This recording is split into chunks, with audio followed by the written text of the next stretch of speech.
What is the issue of Kashmir? یہ مسئلہ کشمیر ہے کیا؟ کہ دنیا کو درپیش جتنے بھی بڑے مسائل ہیں وہ پیدا ہی دراصل برطانوی استعمار نے کیا تھا.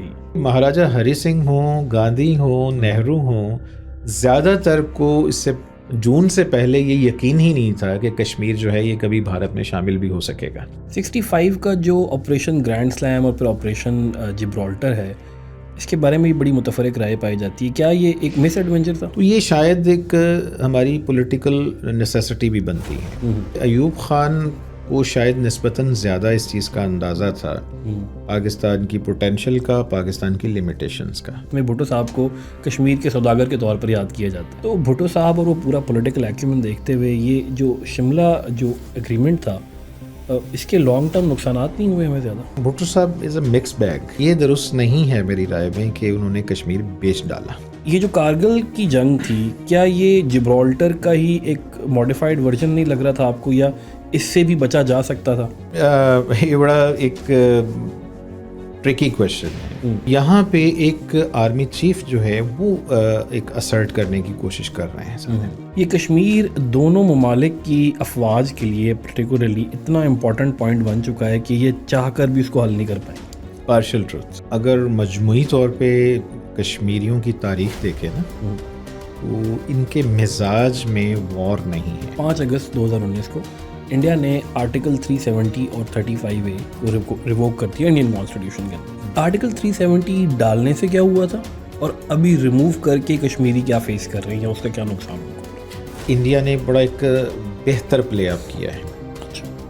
مودی نے جو کام کیا ہے یہ اس لحاظ سے تو پاکستان کے حق میں بہتر ہوا ہے کہ وہ آرٹیکلز کے تحت ہی انڈیا آج تک اپنی انٹرنیشنل جو پروپیگنڈا تھا اس کو سسٹین کرتا آ رہا تھا. اچھا سر، پاکستان میں نا اکثر وہ دکانوں کے اوپر لگے بھی ہوتے ہیں کشمیر کی آزادی تک ادھار بند ہے. We are so confident about it کہ یہ سالو نہیں ہونا. آئندہ جو مجھے 10 سال کم از کم جو نظر آ رہا ہے یا میں محسوس کرتا ہوں تو یہ اسی طرح یہ کچھ سلسلہ چلتا رہے گا. Sir we should not expect some drastic decisions about Kashmir.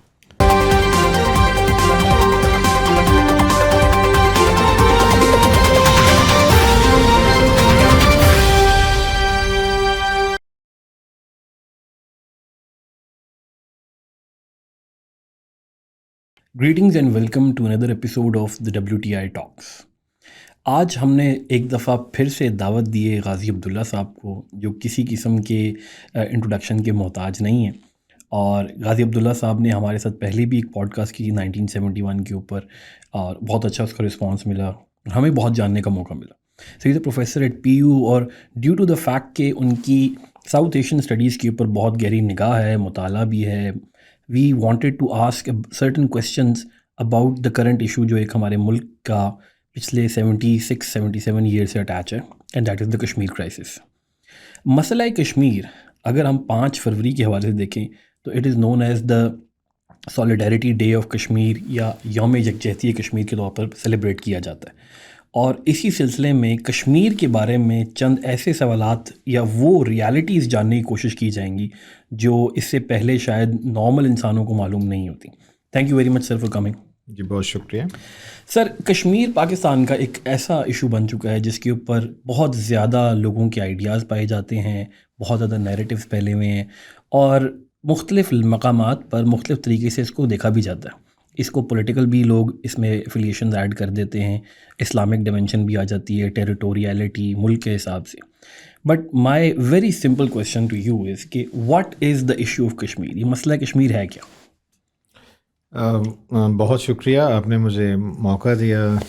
اور مسئلہ کشمیر میں سمجھتا ہوں کہ اگر ہم اختصار سے پھر آگے وضاحت کی طرف چلتے ہیں تو اختصار یہ ہے کہ مسئلہ کشمیر سب کانٹیننٹ کا سب سے سلگتا ہوا مسئلہ ہے، اور اس مسئلے میں بھارت اور پاکستان دونوں کے درمیان تناؤ کی کیفیت ہے جو کہ تاریخی ہے، 1947 سے ہی چلی آ رہی ہیں.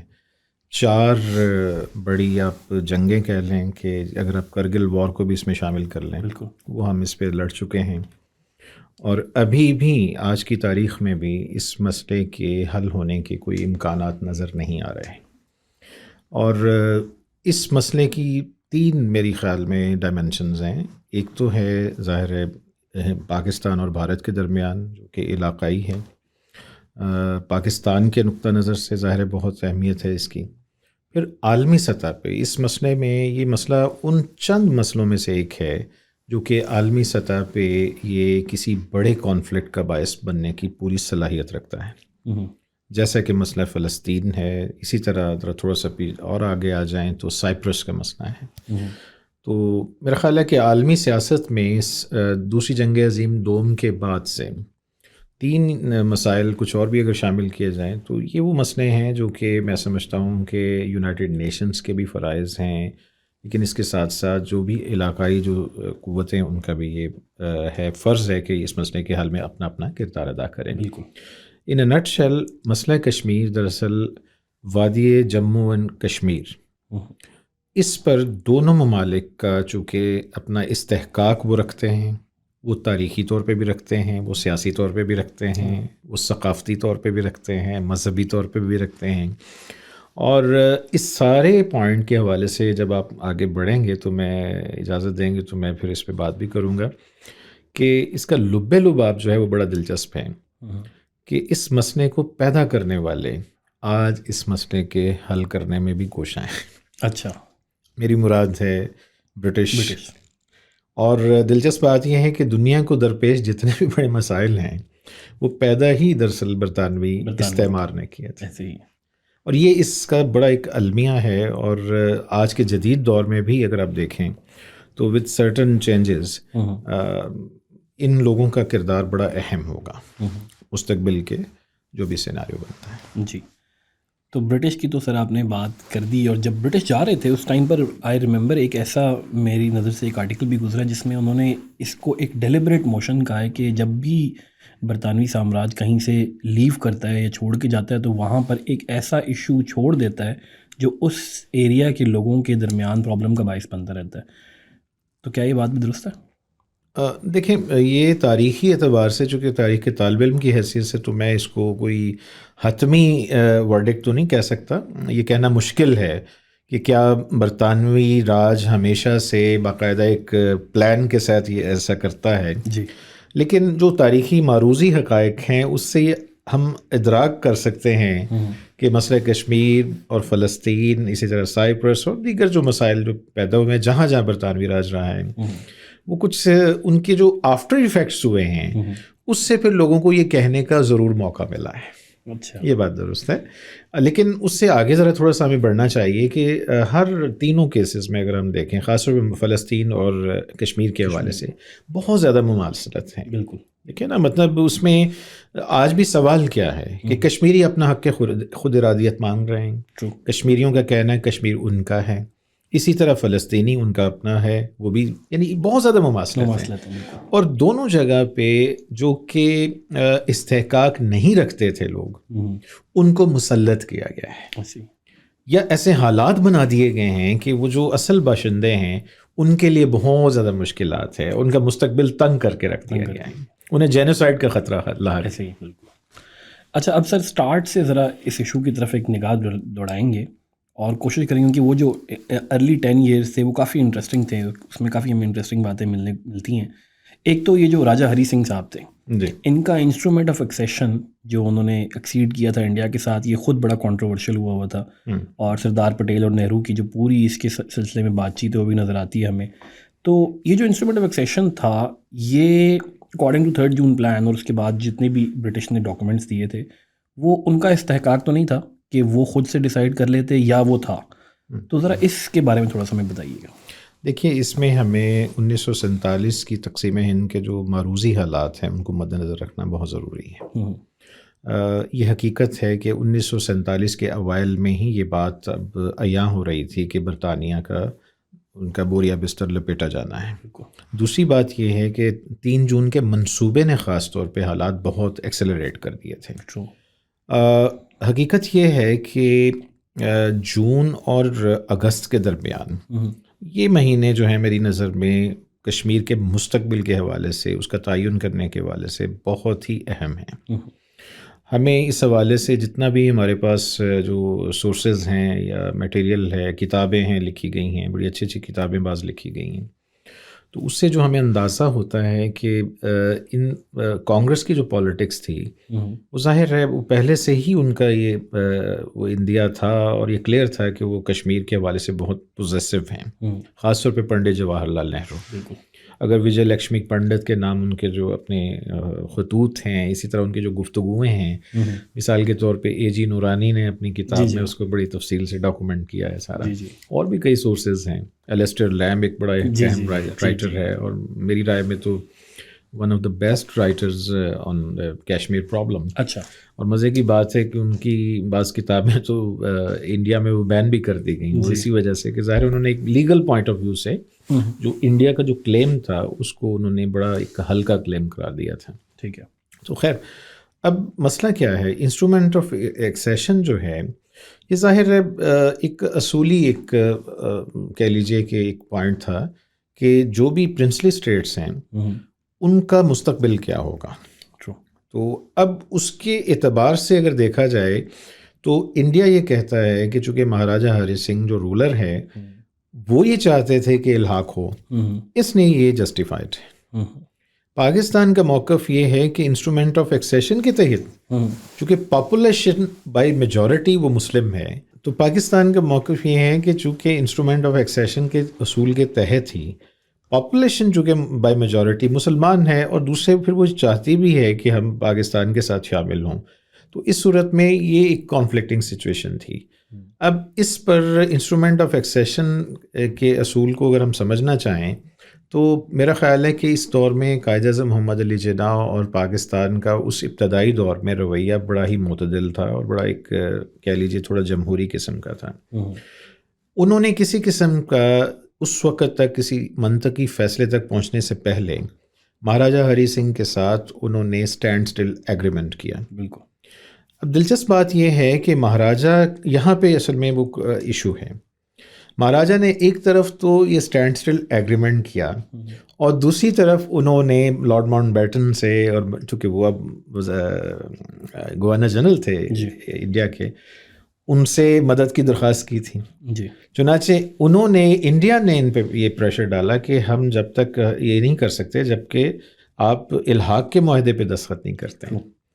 مزے کی بات یہ ہے کہ مہاراجہ ہری سنگھ ہوں، گاندھی ہوں، نہرو ہوں، زیادہ تر کو اس سے جون سے پہلے یہ یقین ہی نہیں تھا کہ کشمیر جو ہے یہ کبھی بھارت میں شامل بھی ہو سکے گا۔ اچھا، یہ 3 جون کے منصوبے کے بعد میں جو ابھی ابتدا میں نے بات کی تھی کہ وہ جو 3 ماہ تھے بہت کرٹیکل تھے، اس میں کانگریس کی بڑی ہائی پروفائل ڈپلومیسی ہوئی ہے، اور مزے کی بات ہے کہ گاندھی جی زندگی میں پہلی دفعہ وہ کشمیر جاتے ہیں، اور ان کی مہاراجہ ہری سنگھ صاحب سے ملاقاتیں بھی ہوتی ہیں، اور وہاں پہ مہاراجہ اس وقت تک بھی ریلکٹنٹ تھے، ہی واز ناٹ شیور کہ یہ کشمیر، وہ ان کو لگتا تھا کہ کشمیر ون ڈے اور دی ادر یہ پاکستان کے ساتھ ہی چلا جائے گا، اور ظاہر ہے اس حوالے سے وہ کوشش بھی بہت زیادہ تھے، لیکن انہیں باقاعدہ یقین دہانیاں کروائی گئیں۔ اس معاملے میں میں سمجھتا ہوں کہ ایک بڑا اہم سورس ہے ایچ وی ہڈسن، جنہوں نے دا گریٹ ڈیوائڈ لکھی، اور اس میں بڑے ایک اس سے بھی اندازہ ہوتا ہے کہ اس مہینوں میں برٹش کی طرف سے باقاعدہ یقین دہانیاں کروا دی گئی تھیں۔ اچھا، جیسے ہم دیکھیں نا دربا نہال کا راستہ ہے، اسی طرح وہ جو گرداسپور ڈسٹرکٹ کے شامل ہونے والا معاملہ ہے، بہت سارے، یعنی یہ چیزیں اپرنٹلی خود ہری سنگھ واز ایکچولی ریلکٹنٹ، لیکن اگست میں ان ملاقاتوں کے نتیجے میں ہری سنگھ جب وہ پوری طرح سے ان کو یقین دہانیاں کروائی جا چکی تھیں، تب جا کے وہ پھر ذرا تھوڑا مطمئن ہوئے، اور اس کے بعد پھر جا کے الحاق کا معاملہ ہوا تھا۔ ٹھیک ہے، پاکستان کا موقف یہ ہے کہ یہ الحاق جو ہے یہ انجسٹیفائڈ ہے، چونکہ پاکستان نے بڑے ہی آنیسٹی کے ساتھ وہ اسٹینڈ سٹل ایگریمنٹ کیا تھا کہ جب تک کشمیری عوام یہ فیصلہ نہیں کر لیتے اس وقت تک پاکستان بھی نیوٹرل رہے گا۔ اسی طرح ان ریٹرن مہاراجہ ہری سنگھ بھی کسی قسم کا کوئی ایسا فیصلہ نہیں کریں گے، لیکن اس پوائنٹ آف ویو کی نظر سے دیکھا جائے تو پھر مہاراجہ صاحب نے انہوں نے وائلیٹ کیا، اور ظاہر انہوں نے پھر رابطے کیے ادھر، اور پھر اس کے نتیجے میں جو خطوط کا سلسلہ جی بالکل اس کا ہی۔ اچھا، اس میں سر آپ نے نہرو صاحب کی بات کی، تو نہرو کی اپنی آٹو بایوگرافی بھی ہے، اور ان میں ابھی ریسنٹلی پڑھ رہا تھا، تو اس میں کشمیر سے ایک بڑی والہانہ محبت کا اظہار کیا، اپنی اوریجن اور نہرو ورڈ کا اوریجن بھی انہوں نے وہاں سے نکالا، اور بار بار جاتے بھی رہتے تھے وہاں پر. ایک سیکولر طبیعت کے تو ضرور تھے وہ، لیکن he had certain affiliation towards Kashmir. یہ بات ہمیں نظر آتی ہے کہ نہرو از ٹلٹڈ ٹورڈز کشمیر. سیکنڈ، جو نہرو اور ایڈوینا ماؤنٹ بیٹن کی جو دوستی تھی، اور وہ ریڈ کلف ایوارڈ پر کیا اس نے امپیکٹ ڈالا یا نہیں ڈالا، وہ میمورز آف ایڈوینا کی جو کتاب تھی اس سے بعد میں، تو ڈونٹ یو تھنک کہ اس میں پورے میں ایک مرکزی کردار ہمیں نہرو صاحب نظر آتے ہیں اس پورے ایشو کے اندر؟ نہرو ذرا تھوڑا ہائی لائٹ زیادہ ہوئے ہیں، لیکن میری ریڈنگ یہ ہے کہ نہرو کے ساتھ ساتھ سردار پٹیل بھی پوزیسو تھے، اسی طرح گاندھی بھی جو ہے انہیں بھی اس چیز کا اندازہ تھا. اچھا. اصل میں ہمارے ہاں ایک لٹریری سینس میں تو ہم اس چیز کو دیکھتے ہیں تو اچھا لگتا ہے کہ ظاہر ایک پوزیسو تھے، وہ خود بھی براہمن تھے، کشمیری ہیں، ساری چیزیں وہ اپنی جگہ ہیں. لیکن میرا خیال ہے کہ it's too much simplification of the facts. ٹھیک ہے. کشمیر اسٹریٹجیکلی بھارت کو بہت اچھی طرح اندازہ تھا، کانگریس کی لیڈرشپ کو بہت اچھی طرح ادراک تھا، چونکہ کشمیر کا علاقہ ہندوستان میں اس زمانے میں جب پارٹیشن ہو رہی تھی ان چند سینسٹیو علاقوں میں سے تھا جس پر کانگریس کمپرومائز کرنے کو تیار نہیں تھی. اچھا. ان میں ایک بنگال کا دارالحکومت کیلکٹا تھا. آپ ٹرانسفر آف پاور ڈاکومنٹس جو ہیں اگر ان کو پڑھیں اسی طرح اس حوالے سے تو آپ کو اندازہ ہو جائے گا کہ کانگریس لیڈرشپ اس حوالے سے بہت سارے معاملات میں، اسی طرح معاملہ ہے کشمیر کا. تو یہ صحیح ہے، اس میں کوئی شک نہیں ہے. ایڈوینا کی آپ نے بات کی تو لیڈی ایڈوینا ماؤنٹ بیٹن ان کی یقیناً دوستی بھی تھی. یہ کہنا مشکل ہے again being a student of history کہ کیا نہرو بھی پوری طرح انوالو تھے. بظاہر لگتا ہے کہ وہ انوالو تھے. مجھے ایسا لگتا ہے کہ نہرو واز شیروڈ انف کہ he was playing with it. اچھا. He knew that he could actually exploit this towards the interest of the India. بالکل. اور اس حوالے سے یہ بات درست ہے، یعنی اگر آپ اجازت دیں تو میں کمپیریزن اگر دیکھیں نا، بالکل دو تصاویر ہیں، اور ایک تصویر میں لیڈی ایڈوینا کھڑی ہیں، نہرو ہیں اور ماؤنٹ بیٹن، اور ایڈوینا درمیان میں ہے، نہرو اس طرف ہیں اور دوسری طرف ماؤنٹ بیٹن ہیں. لیڈی ایڈوینا کے چہرے پہ بڑی زبردست مسکراہٹ ہے، شی از سپر ایکسائٹیڈ، اور دوسری طرف نہرو آدھے جھکے ہوئے ہیں، ہاتھ کھولے ہوئے ہیں اور انہیں خوش کرنے کی کوشش کر رہے ہیں. بالکل. اب کنٹراسٹنگ پکچر دیکھیے. اچھا. باقی دو لوگ وہی ہیں، ایڈوینا اور ماؤنٹ بیٹن. تیسرے ہیں مسٹر جناح صاحب آ جاتا ہے. اب جناح ایز ہی واز آلویز بالکل کول کام اسٹریٹ، اور ایک ہاتھ انہوں نے اپنی پاکٹ میں ڈالا ہوا ہے. بالکل. اور یہاں پہ نہرو ایڈوینا جو ہیں وہ سائڈ پہ ہیں اور درمیان میں جناح ہیں. تو اس سے بھی اندازہ ہو سکتا ہے. اور تھوڑا لطیف پیرا میں دیکھ لیں کہ اس سے جو ان لوگوں کے لیے تھوڑا سا سوچنے کا مقام ہے جو کہتے ہیں کہ پاکستان انگریزوں نے بنوایا تھا، یا جناح جو تھے انگریزوں کے ایجنٹ تھے، اور تو یہ ساری چیزیں نا کچھ تاریخی حقائق ہیں. اس طرح جناح کے نہرو کے بارے میں جو بایوگرافیز لکھی گئی ہیں یا ان کے اپنے جو قریبی لوگ ہیں انہوں نے لکھی ہیں، ریمینسسنس آف نہرو ہے، اس میں اگر آپ دیکھیں تو یہ بات صحیح ہے کہ he had some positive attitude toward the Kashmir. ٹھیک ہے. تو اس کا ایک پارشل رول ہو سکتا ہے، میرا کہنے کا مقصد یہ ہے، لیکن صرف نہرو اکیلے نہیں تھے. ٹھیک ہے سر. آپ نے اسٹینڈ اسٹل اگریمنٹ کی بات کی اور پاکستان کی ایک نیوٹرل پوزیشن کی بات کی ٹورڈز کشمیر جب تک کشمیری عوام سے ایک پتہ نہ کر لیا جائے. اسی ضمن میں جو دوسری بارڈر کے اس طرف سے، اور ان میں اس طرف سے مراد دونوں سائڈ ہیں، کشمیر بھی اور انڈیا بھی، وہاں سے ایک بیان آتا ہے کہ جو جارحیت کا آغاز تھا وہ ہماری سائڈ سے ہوا تھا. اب یہاں پر پاکستانی اسٹیٹ نیریٹو بھی کافی چیلنجنگ سا ہو جاتا ہے، کیونکہ جو نارمل طالب علم ہوتے ہیں ان کو تو اس بارے میں پتہ بھی نہیں ہوتا. میرے پاس ایک کتاب میری نظر سے گزری تھی، میجر جنرل اکبر کی ہے، ریڈرز ان کشمیر. جی. میرے خیال سے کچھ عرصہ بین بھی رہی ہے یہ. جی جی. اور اس میں انہوں نے بات کی تھی کس طریقے سے پونچھ کے ریبلز کے ساتھ مل کر اور سردار ابراہیم کے ساتھ مل کر انہوں نے ان کو ویپنائز کرنے کی کوشش کی تھی. لیکن اس میں بڑا کلیئرلی ڈینائی کرتے ہیں کہ جو لشکر یہاں سے گئے تھے، جن کے لیے عجیب و غریب الفاظ استعمال کیے جاتے ہیں، وہ ان کی طرف سے نہیں تھے. تو یہ جو جموں کی طرف ایک پورا ہم سٹارٹ میں دیکھتے ہیں اکتوبر کے بعد سے جو سٹارٹ ہوا تھا پوری کیمپین، جس میں UN نے بھی بعد میں ٹرائبسمین کا ورڈ یوز کیا تھا اپنی ریزولوشن کے اندر، جو سیکنڈ ریزولوشن آئی تھی 47 میں، تو اس کا مطلب ٹرائبسمین تو تھے اور ہماری طرف سے کچھ لوگ گئے بھی تھے. تو یہ درست ہے کہ پاکستان نے جو ڈیسیژن لیا تھا یہ صحیح تھا؟ اور دوسرا مجھ سے ایک بار سوال پوچھا جاتا ہے کہ کیا قائد اعظم کی اس میں کوئی بات یہ رائے شامل تھی یا نہیں تھی؟ یہ ملٹیپل کویشچنس ہیں جی ہاں، تو میں باری باری اس کی جواب دینے کی کوشش کرتا ہوں. دیکھیں، جہاں تک معاملہ ہے قبائلیوں کا، یہ جو کہ ٹرائبس مین یا ریڈرز ان کشمیر واٹ ایور، جی میرا خیال ہے یہ اس کو ڈینائی کرنا آسان نہیں ہے. یہ تھا، اس میں ظاہر ہے، اور یہ اصل میں سوال یہ نہیں ہے کہ یہ گئے تھے پینیٹریٹ کیا تھا یا نہیں کیا تھا. سوال یہ ہے کہ پاکستان نے اس وقت کس حد تک اس میں اس کی انوالومنٹ تھی. میرا خیال ہے کہ اس کو جو حالیہ برسوں میں، حالیہ سے مراد تاریخ کا جو پیرایا ہے اس میں تو 20 سال بھی بہت کم عرصہ ہوتا ہے. بالکل. تو میرا خیال ہے کہ one of the best sources ہیں وہ شجاع نواز کی ہیں، کراس سورڈز. اس میں وہ جو چیپٹر جو ہے نا، جس میں 1947-48 کی جو کشمیر وار ہے، اس کو پڑھنا بہت ضروری ہے، چونکہ یہ ان کتابوں میں سے ہے جس میں بہت ریئرٹی ہے کہ ملٹری آرکائیوز بھی استعمال کیے گئے ہیں. چونکہ ہم جانتے ہیں جنرل آصف نواز جنجوعہ کے یہ بھائی ہیں، اور آج کل یونائٹڈ اسٹیٹس میں ایک یونیورسٹی میں وہ ڈین کے عہدے پہ ہیں اسکالر. تو اس کتاب کو دیکھا جا سکتا، یا برائن کلولے کی کتاب ہے اگر ملٹری پہ ہوا ہے، وار اینڈ انسوریکشنز ہے، اس کو بھی دیکھا جا سکتا ہے. جنرل اکبر خان کا جہاں تک معاملہ ہے، اکبر خان ظاہر ہے ایک براہ راست اس واقعے کے خود بھی کردار ہیں، اور دوسری طرف ہم یہ دیکھتے ہیں کہ پاکستان کے 50 کی دہائیوں میں جنرل ایوب خان ایک طرف ہیں اور دوسری طرف اکبر خان تھے. پھر یہ وہی ہیں جن کو راولپنڈی سازش کیس میں بھی گرفتار کیا گیا تھا.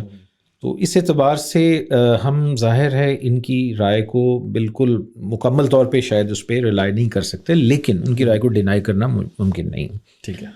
اب آتے ہیں کہ یہ پاکستان نے یا سپوزڈلی وہ جو ٹرائبس مین تھے انہوں نے جو پینیٹریٹ کیوں کیا، اس کا دیکھے وجہ سب سے بڑی یہی ہے کہ کشمیر کی اس وقت کی جو صورتحال تھی، اور اس کو پیدا کرنے میں برطانیہ کا بہت گہرا کردار ہے. ٹھیک ہے. ادروائز اگر آپ کشمیریوں سے ان کی حق رائے دہی کا پوچھتے، اور پھر یہ اس طرح کے معاملات کبھی آتے بھی نہیں. اچھا، جہاں تک معاملہ ہے کہ قائد اعظم جناح کس حد تک آگاہ تھے نہیں تھے، بالکل قائد اعظم سے میرا خیال ہے کہ یہ ایکسپیکٹ کرنا کہ وہ بالکل لا علم تھے، ایسا یہ انیوژل چیز ہے. مطلب جس طرح کا ان کا مزاج، اور پھر وہ ماشاء اللہ بڑا ایون آخری مہینوں میں بھی وہ بہت الرٹ تھے اور بڑے ایکٹیو تھے اس معاملے میں، حالانکہ شدید بیماری سے وہ لڑ رہے ہیں سارے. تو ایسا نہیں تھا، لیکن مسئلہ یہ تھا کہ قائد اعظم کے جو سورسز، دیکھیں نا، ہم لوگ تاریخ پہ بات کرتے یہ بھول جاتے ہیں کہ 47 سے 50 کی دہائی تک ایون ہمارے پاس تو کہتے ہیں نا کہ ایئر فورس تو تھی ہی نہیں ہمارے پاس. اس طرح جو ملٹری کے بھی، اور سیکنڈ ورلڈ وار کے بعد ہمارے بہت سارے حصے میں آنے والے جو آفیسرز تھے وہ بھی سپلنٹر تھے. کوئی برما کے محاذ پہ بیٹھا ہوا ہے، کوئی ادھر ان کی واپسی کے مسائل تھے. ادھر سے یہ پھر اسٹینڈ اسٹل ایگریمنٹ اسی لیے کیا گیا تھا تاکہ قائد اعظم چاہتے تھے کہ یہ معاملہ جو ہے اس کو ایک کانسٹیٹیوشنلی اور ایک لیگلی اس کو حل کیا جائے. ٹھیک ہے. اور عوام، لیکن ایسا نہیں ہو سکا. اس میں ظاہر ہے ہماری طرف سے کچھ قبائلیوں کے ایمبیشنز بھی تھیں.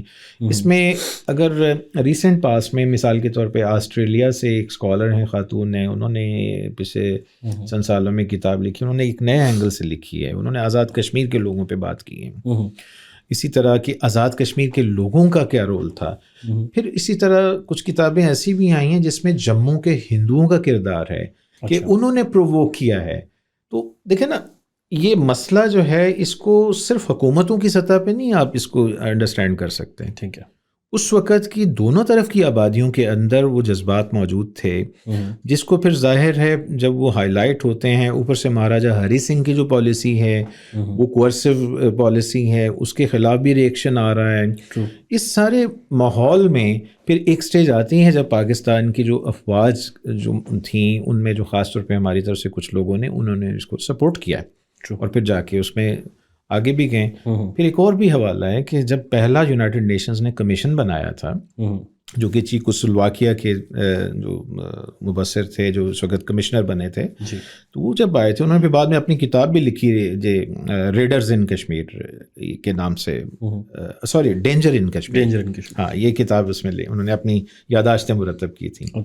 اس میں بھی ان کا یہ خیال تھا کہ جو قبائلی جو تھے یہ with the support of Pakistan یہ آئے ضرور ہیں۔ اچھا اب اس میں ایک اور بھی بات ہے کہ ٹیکنیکل اسپیکنگ پاکستان کا موقف اس وقت کے اعتبار سے یہ بہرحال بھارت کی نسبت تھوڑا کمزور پڑتا ہے کہ ایک طرح سے ہم نے اگریشن دکھایا اور آج تک بھارت اسی چیز کو ایکسپلائٹ کرنے کی کوشش کرتا ہے کہ اصل میں تو ہم نے الحاق کیا تھا اور ہم نے لیگل ایک کام کیا ہے، بالکل پاکستان نے دراصل اس کو سیبوٹاج کرنے کی کوشش کی ہے، پاکستان انٹروڈر ہے اور یہ ساری چیزیں۔ میرا خیال ہے کہ اسی لیے مسئلہ کشمیر کے حل پہ یا اس میں پاکستان کا جو کردار ہے، ہمارے لیے بحثیت قوم یہ جو سوال اٹھتا ہے کہ ہم کس حد تک کامیاب ہوئے ناکام ہوئے، اس کے اسباب و علل میں دیکھا جائے تو ایک بڑی وجہ یہ ہے کہ ہم بحثیت مجموعی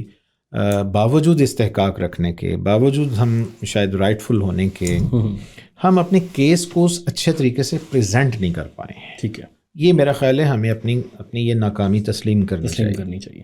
ٹھیک ہے، چونکہ پاکستان نے اس وقت پھر یونائٹڈ نیشنز میں جب نہرو کے کہنے پہ وہ پھر انڈیا میں لے کے گئے یونائٹڈ نیشنز میں، بالکل اس کے بعد پاکستان نے اس وقت تھوڑی سی ویجیلنس دکھائی تھی اور اس میں انہوں نے پروو کرنے کی کوشش کی تھی کہ اصل کہانی کیا ہے۔ تو اس وقت پھر یونائٹڈ نیشن نے پھر اس کو سیز فائر کرنے کا کہا اور یہ ساری چیزیں، لیکن آفٹر دیٹ ورڈز میں سمجھتا ہوں کہ ہماری حکومتیں مجموعی طور پہ انڈیا نے جس طریقے سے آرگنائز پروپیگنڈا کیا، جس طریقے سے اس کو عالمی سطح پہ ڈپلومیٹکلی اس کو بڑی کامیابی سے، ہمیں یہ داد دینی چاہیے اپنے مخالف کی کہ انہوں نے اس کو بہت زیادہ پرسو کیا ہے۔ شاید ہم اس طرح ایکٹیولی انگیج نہیں کر پائے، سفارتی لیول پر تو ان کی گیم بہت بہتر تھی، بہت زیادہ لوگوں کو وہ یقین دلانے میں کامیاب ہو گئے۔ جیسے اب دیکھیں نا کہ 9/11 کے بعد سے ابھی آگے چلیں گے تو اس موضوع پہ کہ اس وقت کشمیر کے لیے اور زیادہ مشکلات ہو گئی ہیں، یعنی 9/11 کے بعد سے اب کسی بھی ملٹری ایفرٹ کو یا کسی انسرجنسی کو یا سو کالڈ فریڈم فائٹنگ کو بڑی آسانی سے اس پہ دہشت گردی کا ٹیگ لگا کے اس کو آؤٹ لا کرا دیا جا سکتا ہے، اور عالمی رائمہ بھی اس حوالے سے موافق ہے۔ بالکل ٹھیک ہو گیا سر تھوڑا سا اگر ہم 50 کی دہائی سے آگے بڑھتے ہیں تو 60s کے اندر ایک بڑا انٹرسٹنگ واقعہ ہوتا ہے۔ 1962 کے اندر انڈیا اور چین کی ایک جنگ ہوتی ہے، جی بہت چھوٹے لیول پر اسکرمش ہوتی ہے، اور اس میں قدرت اللہ شہاب صاحب بھی اپنی کتاب میں لکھتے ہیں ایوب کے بارے میں، ایک بڑی ہی دلچسپ رائے دی انہوں نے، اور جو کچھ اسکالرز ہیں وہ سمجھتے ہیں کہ یہ ایک مسڈ اپرچونٹی تھی، اور مسڈ اپرچونٹی سے مراد میرا وہ ٹائم ہے جب انڈیا کے اوپر جب اٹیک ہو رہا تھا تو ہم سے بات چیت کی گئی تھی الیجڈلی، اور اس ٹائم پہ ایوب حکومت نے یہ طے کیا تھا کہ ہم اس کو پرسو نہیں کریں گے۔ تو تھوڑا سا اس بارے میں بتائیے گا کہ کیا واقعی کوئی ایسی اپرچونٹی تھی یا یہ مسڈ اپرچونٹی یہ صرف ایک تاریخ کے بلیک ہولز میں سے کوئی چیز ہے؟ دیکھیں میں اس پہ کہنا چاہوں گا کہ یہ too much simplification of the facts. Shahab sahab یقیناً ایک اہم کردار ہیں اور ظاہر بڑا ایک معتبر حوالہ بھی ہے۔ حفیظ جلندری بھی کہتے تھے کہ جب کبھی انقلاب ہوتا ہے قدرت اللہ شہاب ہوتا ہے، تو وہ اپنی جگہ ساری چیزیں، لیکن میرا خیال ہے کہ ہمیں ساری ایک ٹوٹیلٹی میں چیزوں کو دیکھنا چاہیے۔ ٹھیک ہے، 1962 کی سائنو انڈین وار یقیناً انڈیا پہ بہت زبردست پریشر تھا، بالکل، اور انڈیا انفیکٹ چین کے مقابلے میں اس کو ہزیمت کا سامنا کرنا پڑا، بالکل، بلکہ دیکھا جائے تو یہی وہ ٹرننگ پوائنٹ ہے جب انڈیا میں را کے ڈیولپمنٹ کے لیے ایک باقاعدہ ایک فضا بنی ہے، بالکل، اور را کا پھر آگے چل کے آپ دیکھتے ہیں کہ پہلا پروجیکٹ ہی ڈسممبرمنٹ آف پاکستان تھا، بالکل۔ اب میرا خیال ہے کہ اس کا انالیسس کرتے ہوئے ہمیں جوڑنا چاہیے آپریشن جبرالٹر کے ساتھ۔ اچھا، یہ جو آپ اپرچونٹی کی بات کر رہے ہیں، پاکستان میں یہ کوئی نئی سوچ نہیں تھی، تمام گورنمنٹس جو تھیں وہ کوشش کر رہی تھیں، حتیٰ کہ چودھری محمد علی کے زمانے میں ایک پاکستان کی نیشنل لیول پہ کشمیر کانفرنس کروائی گئی تھی، بڑی مشہور ہوئی تھی۔ اسی طرح لیاقت علی خان کے دور سے ہی ایک کشمیر ظاہر ایک بڑا ایک برننگ ایشو رہا ہے۔ حکومتوں کے بھی یہ مسائل رہے ہیں، اور مجھے یہ کہنے دیجئے کہ یہ بدقسمتی سے کشمیریوں کی بھی بدقسمتی ہے کہ دونوں طرف کی حکومتیں بسا اوقات اپنے اپنے مخصوص حالات میں اس کو اپنے مفاد کے لیے استعمال کرتی رہی ہیں اور کرتی آئی ہیں. ٹھیک ہے، یہ ایک تلخ سچ ہے. تو اس کا پھر نقصان یہ ہوتا ہے کہ وہ کشمیر کا جو اصل کاز ہے، یعنی جو اس کا ایک ہیومن جو ایک ڈائلیما ہے، وہ بھی ذرا ایڈریس نہیں ہو پاتا. میرا یہ خیال ہے کہ یہ ایمبیشیسنیس اس وقت ہماری 60s میں ہماری جو مقتدرہ تھی اس میں موجود تھی، اور اس میں اگر سیاسی اعتبار سے دیکھا جائے تو ذوالفقار علی بھٹو جو تھے، جو فارم منسٹر تھے، ان کے ہاں یہ بہت زیادہ پائی جاتی تھی. پھر ہمارے سیکرٹری خارجہ عزیز احمد تھے، ان کے اندر یہ چیز بہت زیادہ پائی جاتی تھی. ایوب خان میرا خیال ہے تھوڑا سا ریلیکٹنٹ بھی تھے، لیکن تھوڑا سا ایمبیشیس بھی تھے، بٹ وہ کچھ اس معاملے میں ایک گو مگو کی کیفیت میں تھے. اب آ جاتے ہیں کہ 65 کی جو رن آف کچھ کا جو مسئلہ اسٹارٹ ہوتا ہے. جی ٹھیک ہو گیا. تو میرا اپنا یہ خیال ہے کہ اس وقت پاکستان کی جو ٹاپ ڈیسیژن میکرز تھے، ان میں یہ سوچ ذرا تھوڑی سی زیادہ انتھوزیزم پایا جاتا تھا بنسبت 62 کے. لیکن اسے یہ کہنا کہ یہ مسڈ اپرچونٹی تھی، میرا خیال ہے کہ یہ درست نہیں ہوگا. اس کی وجہ یہ ہے کہ پاکستان کی اس وقت کے جو اندرونی حالات تھے، اپنی جو مسائل تھے، ایوب خان ہمیں یہ نہیں بھولنا چاہیے کہ 1962 کا آئین ابھی تازہ تازہ بن رہا تھا، بہت سارے ایشوز تھے، ابھی ایپڈو پوڈو اور یہ اس طرح کے ایشوز تھے، ریفارمز پیکیجز جو ہیں ان پہ ابھی امپلیمنٹیشن ہو رہی تھی. یعنی پاکستان ایک بالکل یوں کہہ لیں کہ ایک اپنا انفراسٹرکچر نئے سرے سے شروع کر رہا تھا. بالکل. اور اس معاملے میں آپ ذرا امیجن کر لیں فار دا ٹائم بینگ کہ پاکستان کو ایسا بہت ایمبیشیس پلان بنا بھی لیتا ہے، تو میرا خیال ہے کہ اس کو ایک بیوقوفی ہی کہا جانا چاہیے. ریممبر، انڈیا کی پوٹینشل اس وقت بھی پاکستان سے کہیں زیادہ تھی. تو اس لیے شہاب صاحب کا یہ جو کہنا ہے، یہ ان کی اپنی ایک سوچ ضرور ہو سکتی ہے. اب آ جاتے ہیں پریکٹیکلی. ٹھیک ہے. کشمیر کے اندر حالات جو تھے یہ 1963 64 میں خاص، اور پھر آپ دیکھتے ہیں کہ وہ موئے مبارک کا چوری کا جو واقعہ ہوا ہے، پھر شیخ عبداللہ کا جو ہے، پھر ان کی ملاقات ہوتی ہے ان سے، ایوب خان سے.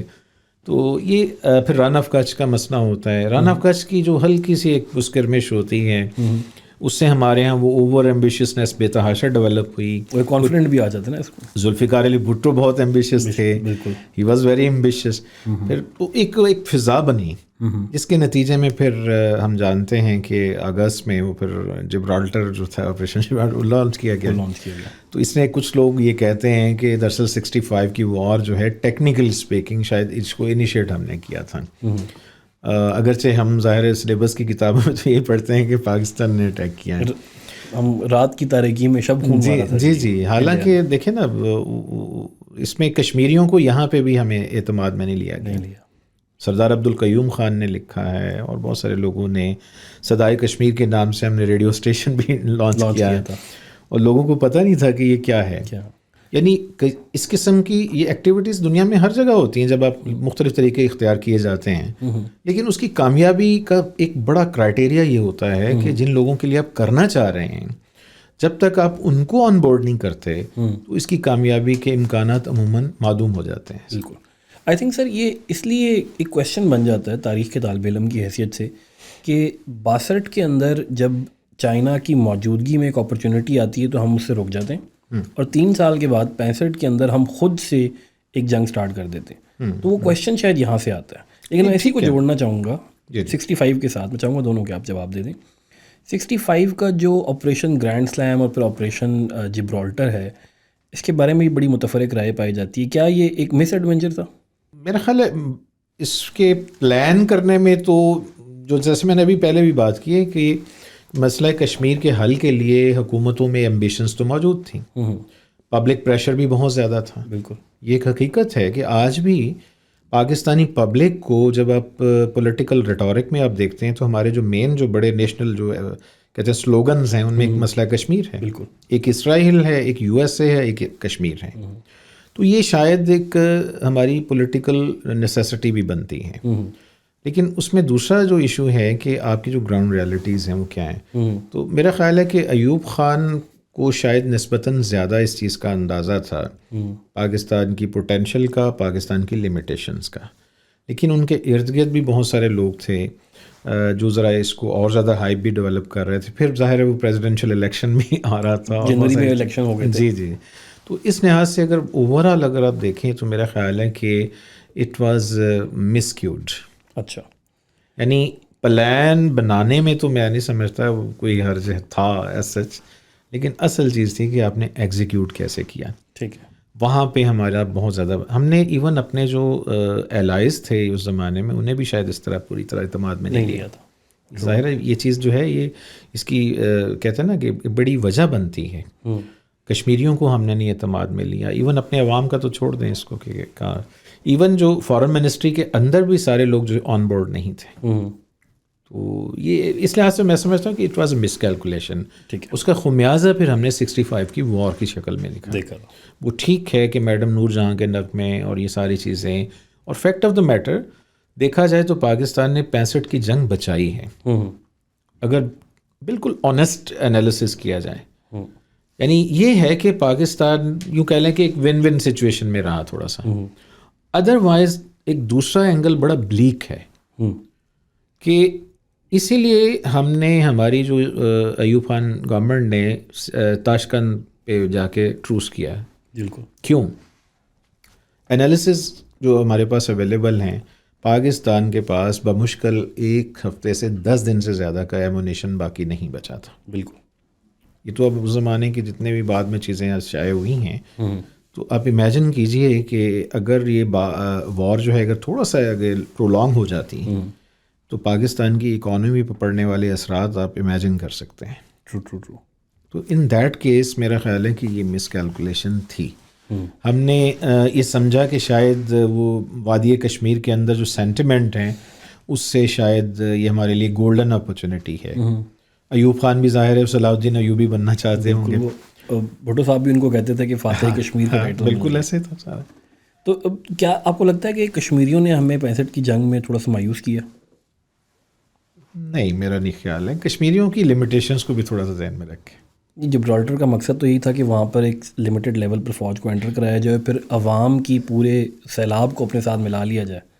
دیکھیں اس کے لیے یہ ایسے ہی ہے نا کہ ایک استاد ہے وہ اپنے شاگردوں پہ بہت زیادہ برڈن ڈال دیں اور ایکسپیکٹ یہ کریں کہ یہ پہلے دن ہی علامہ بن کے ان کو سوالوں کا جواب دے دیں، تو ظاہر ہے یہ قصور استاد کا اپنا زیادہ ہے بنسبت ان کے اسٹوڈنٹس کا. تو میرا خیال ہے کہ پاکستان ظاہر ہے کہ مینٹور تھا کشمیریوں کا. پاکستان کو ذرا تھوڑا سا اس کو ذہانت سے لے کے چلتا تو شاید کشمیریوں کا رسپانس زیادہ بہتر ہوتا. ٹھیک ہے. جبکہ ہم نے آگے چل کے بھی تو کیا. اچھا سر، بھٹو صاحب سے یہ اب سلسلے کو جوڑتے ہیں کیونکہ ابھی وہ آگے آنے والے ہیں. ہم نے لاسٹ ٹائم 71 میں بھٹو صاحب پہ اسپیشل کویشچن بھی کیا تھا اور ابھی بھی. تو 1972 کے اندر جب آفٹر 71 ہمارا شملہ اگریمنٹ ہو جاتا ہے اندرا گاندھی کا اور بھٹو کا، تو اس کے بعد میں نے اخبارات کی وہ کٹنگ بھی دیکھی ہوئی ہیں اور آپ نے بھی یقیناً دیکھی ہوں گی، جس میں بھٹو صاحب کو کشمیر کے سوداگر کے طور پر یاد کیا جاتا ہے. اور آج بھی ایک کامن شاید پولیٹیکل ریٹرک کہہ لیں مینوفیکچر کیا گیا ہے کہ بھٹو نے کشمیر بیچ دیا تھا. تو بھٹو صاحب اور وہ پورا پولیٹیکل ایکیومن دیکھتے ہوئے یہ جو شملہ جو اگریمنٹ تھا، اس کے لانگ ٹرم نقصانات نہیں ہوئے ہمیں زیادہ؟ دیکھیں شملہ ایگریمنٹ کی سب سے بڑی اہمیت جو مسئلہ کشمیر کے ریفرنس میں وہ یہ ہے کہ وہ جو پہلے سیز فائر لائن کہلاتی تھی وہ اب لائن آف کنٹرول بن گئی. بالکل. اس کا مطلب ہے کہ آپ اب اس جانب بڑھ رہے ہیں، آپ ایک سٹیپ بڑھ گئے ہیں. اچھا، تنقید کرنے والے، حالانکہ بھٹو صاحب از اے مکس بیگ. ظاہر ہے ایک ذہین آدمی ہے، بڑا ایمبیشیس بھی ہیں، ان کے پلس بھی ہیں، مائنسز بھی ہیں، میرٹس بھی ہیں، ڈی میرٹس بھی ہیں، اور ایک کرزمیٹک لیڈر بھی ہیں. ظاہر ہے 71 کے معاملے میں بھی اسی طرح ہی معاملہ ہوا ہے ان کا. لیکن یہ درست نہیں ہے میری رائے میں کہ انہوں نے کشمیر بیچ ڈالا. اچھا، یہ پبلک ریٹورک ہے اور اس کو پھر ظاہر ہے پھر جب آپ سیاسی مخالفت میں پھر کرتے ہیں تو پھر ہو جاتی ہے. یہ بالکل ایسا ہی ہے جیسے عمران خان کے حوالے سے بھی آئی بات کہ انہوں نے کشمیر پہ کوئی اس طرح کا کر لیا ہے، یا نواز شریف صاحب جب واجپئی صاحب آئے. اسی سے جوڑ کے میرا اگلی سوال بھی تھا کہ ہر بڑے لیڈر سے یہ ایک جوڑا گیا ہے جی کشمیر کا سوداگر. تو میرا خیال ہے کہ اس پہ جو سیاسی قیادت کے پیچھے بھی کچھ قوتیں ہوتی ہیں جو پھر ظاہر ہے وہ کچھ اور ایجنڈاز بھی ہوتے ہیں ہمارے پاس. لیکن اب فیصلہ سازی کو ایک بندہ تھوڑی کرتا ہے. اس ماڈرن ورلڈ میں یہ میرا خیال ہے بڑی ایک سطحی سی بات ہے. فیصلہ سازی میں یقیناً وزیر اعظم یا اس کا رول تو بہت اہم ہوتا ہے، لیکن اس کے ساتھ ساتھ پوری مقتدرہ ہوتی ہے آپ کی، بالکل، جو ایک پھر یونیفائڈ ڈیسیژن لیتی ہے. ٹرو، ٹھیک ہو گیا. تو اب جب ہم یہاں سے آگے دیکھتے ہیں کشمیر کا مسئلہ 1970s کی بات، کیونکہ پاکستان کے پاس خود بھی اسپیس نہیں تھی، اور پھر ایک دم 77 میں ضیاء صاحب آ جاتے ہیں، اور پھر اس کے بعد 79 کے بعد وہ دوسرا محاذ چھڑ جاتا ہے ہمارا افغانستان کا. اور اس کے بعد لیکن جب 89 میں آتے ہیں تو بڑا انٹرسٹنگ 88-89 کے سال تھے، کیونکہ یہ وہ ٹائم تھا جب افغانستان کے اندر سے مجاہدین والی جو جنگ تھی پوری روس کے خلاف وہ ختم ہو رہی تھی، اور کشمیر میں جارحیت میں اضافہ ہونا شروع ہو گیا ایک دم سے. تو ایک یہ اینگل آتا ہے کہ شاید، کیونکہ یہ انڈیا کی طرف سے آتا ہے تو میں آپ کو ان کا بیانیہ دے رہا ہوں، پاکستان نے آفیشلی کبھی ایکسیپٹ نہیں کیا کہ یہاں سے ایک بہت بڑی تعداد نے مجاہدین کو جہاد 2.0 کے نام کے اوپر وہاں پر کشمیر کے اندر ری راؤٹنگ آف مجاہدین فرام افغانستان ٹو کشمیر کی گئی تھی. اس میں کتنی صداقت ہے آپ کے خیال میں، اور یہ جیو پولیٹیکل لینڈسکیپ کو کیسے دیکھتے ہیں پھر؟ دیکھیے سر، اس میں نا میرا خیال ہے کہ اس جدید دنیا میں آپ کو معلومات کو اخفاء میں رکھنا نہیں چاہیے. اب رکھ بھی نہیں سکتے. حمود الرحمان کا مشن رپورٹ ایک بیسٹ ایگزامپل ہے. بالکل بہتر تھا کہ آپ خود اس کو شائع کرتے، تو شاید اور زیادہ آپ کی عزت بنتی تھا. اسی طرح دیکھیں، ہر ملک اپنی اسٹریٹجی کو اس کے تحفظ کے لیے اپنی کچھ لائن آف ایکشن ترتیب دیتا ہے. ہماری 1980s میں جو لائن آف ایکشن تھا، جو 1988 سے اور خاص طور پہ 90 کے بعد، ظاہر ہے ہماری اس وقت کی جو پالیسی جو تھی، نیشنل پالیسی ٹورڈز کشمیر، یہ تھی کہ ہم ڈائریکٹ ایسکلیشن نہیں کریں گے. ٹھیک ہے، ظاہر ہے ہم افورڈ نہیں کر سکتے تھے. بالکل. لیکن ہمیں یہ بھی نہیں بھولنا چاہیے کہ میں اس معاملے میں سمجھتا ہوں کہ کوئی بھی پاکستان کی حکومت اسے یہ کہنا کہ وہ کشمیر سے مخلص نہیں تھی، یہ تھوڑا سا زیادتی ہے. اچھا، پاکستان کی ہر گورنمنٹ نے کسی نہ کسی اعتبار سے مسئلہ کشمیر کو، بلکہ سچی بات ہے وہ افورڈ ہی نہیں کر سکتے کہ کشمیر کو بھول جائیں. کوئی سیاسی پارٹی میرے خیال نہیں کر سکتی. ہمارا تو دیکھیں نا، خارجہ پالیسی کی بنیادوں میں سے ایک ہے کہ کشمیر ہماری شہ رگ ہے. بالکل ٹھیک ہے. اور اس کو ہاں یہ ہے، ایون شاید کسی حکومت کی خواہش بھی ہوگی تو وہ پبلک پریشر میں افورڈ ہی نہیں کر سکتی. کوئی سیاسی حکومت تو بالکل بھی افورڈ نہیں کر سکتی کہ یہ کرے. اچھا، اب آتی ہے 88 اور آگے کی بات. اس میں ہماری اس وقت کی پالیسی یہ تھی کہ ہم نے کشمیری جو فریڈم فائٹرز تھے یا کشمیر کے اندر وہ جو انڈیجنس ایلیمنٹس تھے، ان کے ساتھ مل کر with the help of the Pakistanis, اس میں ظاہر ہے ہماری ملٹری اسسٹنس بھی ہے، یعنی جو میں نے مطالعہ کیا ہے یا کرتا رہتا ہوں اس پہ، تو میں اس نتیجے پہنچا ہوں کہ پاکستان کی اس وقت یہ پالیسی تھی. یعنی ایک کہتے ہیں نا کہ سسٹینڈ اسسٹنس. اب اس میں ملٹری اسسٹنس بھی تھی، اس میں ٹریننگ بھی تھی، اس میں فائنینشیل اسسٹنس بھی تھی. امید گل صاحب بھی اس کا برملا ہے. بالکل ہے. اس میں دیکھیں نا، اس میں تو کوئی ایسی کوئی دو بات نہیں ہے. اگر آج انڈیا تسلیم کرتا ہے کہ جناب، اور اعلانیہ کرتا ہے، ایوارڈ لیتا ہے کہ جناب ہم نے پاکستان توڑا تھا، اور اس پہ بنگلہ دیش میں جا کے جب پرائم منسٹر، تو یہ دیکھیں دونوں ممالک ان کی اپنی اپنی پالیسی یہ ہے، اور یہ آج بھی ہے. اس کی ڈائمینشنس ڈفرینٹ ہو سکتی ہیں.